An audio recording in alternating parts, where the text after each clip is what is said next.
আমার সামনে যদি কোনো নারী নিউড হয়ে যায়, ড্রেসই নাই ধরেন, আমি কি তার দিকে তাকাতে, মানে দেখেন সূরা নূরে যে আল্লাহ তাআলা পর্দার কথা বলেছেন, এখানে দুটো বলেছেন, যে পুরুষও যেন চোখের হেফাজত করে, নারীও যেন চোখের হেফাজত করে এবং পর্দা করে। তাহলে একমাত্র নারী ঢেকে থাকবে আর আমি তাকিয়ে থাকবো, এইটা? এই সমস্ত কথা যারা বলে, এবং আমরা দেখলাম পরের দিন তাকে এই করার পরে একটা গ্রুপ তার সামনে গিয়ে তার হাতে কোরআন শরীফ উপহার দিচ্ছে। আপনি পোট্রে করেন যে পুরো সোসাইটি দেখলো একটা মেয়ে, একটা ছেলে, একটা লোক একটা মেয়েকে টিজ করেছে, ড্রেস নিয়ে খারাপ কথা বলেছে। পরের দিন তাকে ছাড়িয়ে আনার পর বীর বিক্রমে তার হাতে কোরআন তুলে দেওয়া হয়েছে এবং ফুলের মালা হয়েছে। এবার আপনি ভাবেন, যারা ইসলাম ভালোবাসে, মুসলমান ভালোবাসে, এমনকি আরবান সেই ক্লাসটা যারা ধর্ম পালন করে অ্যাজ ওয়েল অ্যাজ তার কালচারেও সে ওরকম বিলং করে, তার কাছে কি মেসেজটা যাচ্ছে? এবং আপনি খেয়াল করেন এর সাথে বাংলাদেশের মূলধারার কোনো আলেমদের সম্পর্ক নাই।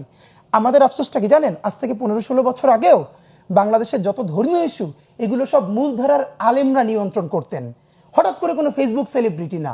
ধরেন বাইতুল মোকাররম মসজিদের খতিব, আপনার নিশ্চয়ই মনে আছে, প্রথম আলো একবার খুব 111-এর সময় খুব বাজে একটা কাজ করেছিল, যেখানে ইসলাম অবমাননা হয়েছিল, এবং দেখেন কি শান্তিপূর্ণ উপায়ে তাকে নিয়ে বাইতুল মোকাররমের খতিব ওবায়দুল হক সাহেবের কাছে তওবা করানো হলো।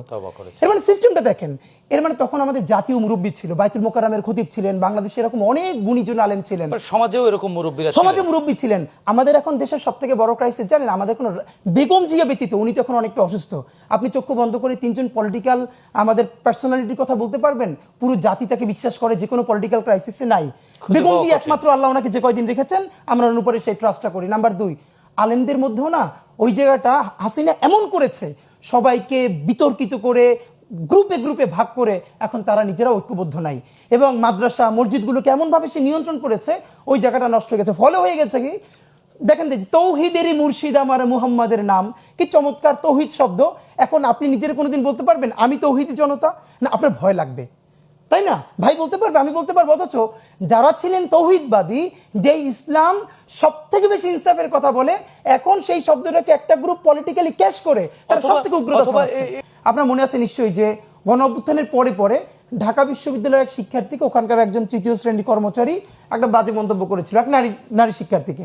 তারপরে তাকে গ্রেপ্তার করা হলো, প্রশাসনই তার গ্রেপ্তার করিয়েছে, তার আদালতে বিচার হবে। আমরা দেখলাম যে রাত্রিরে কোট আনকোট তারা তৌহিদি জনতা নাম দিয়ে সেই থানার সামনে হাজির হলো যে তাকে ছাড়াতে হবে। এবং সব থেকে আমার খারাপ লাগলো, পরের দিন যেটা গিয়ে দেখলাম, তাকে যখন কোর্ট জামিন দিল, যে ঠিক আছে তাকে জামিন দেওয়া হয়েছে, প্রথমত হলো দেখেন ইসলাম পর্যন্ত বলছে, আল্লাহ রাসূল সাল্লাল্লাহু আলাইহি ওয়াসাল্লাম বলেছেন যে আল মুসলিমু মান সালিমাল মুসলিমুনা মিন লিসানি ওয়া ইয়াদি, প্রকৃত মুসলমান সেই যার হাত ও মুখ থেকে অপর মুসলমান নিরাপদ থাকে, মানে আমার জবান এবং আমার হাত থেকে। একজন নারী, প্রথমত হলো নারী নিজের কারণেই পর্দা করবে, ইসলামের ভ্যালুজ যেটা।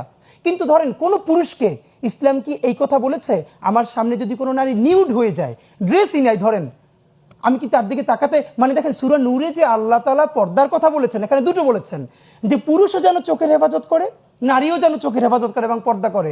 তাহলে একমাত্র নারী ঢেকে থাকবে আর আমি তাকিয়ে থাকবো, এইটা?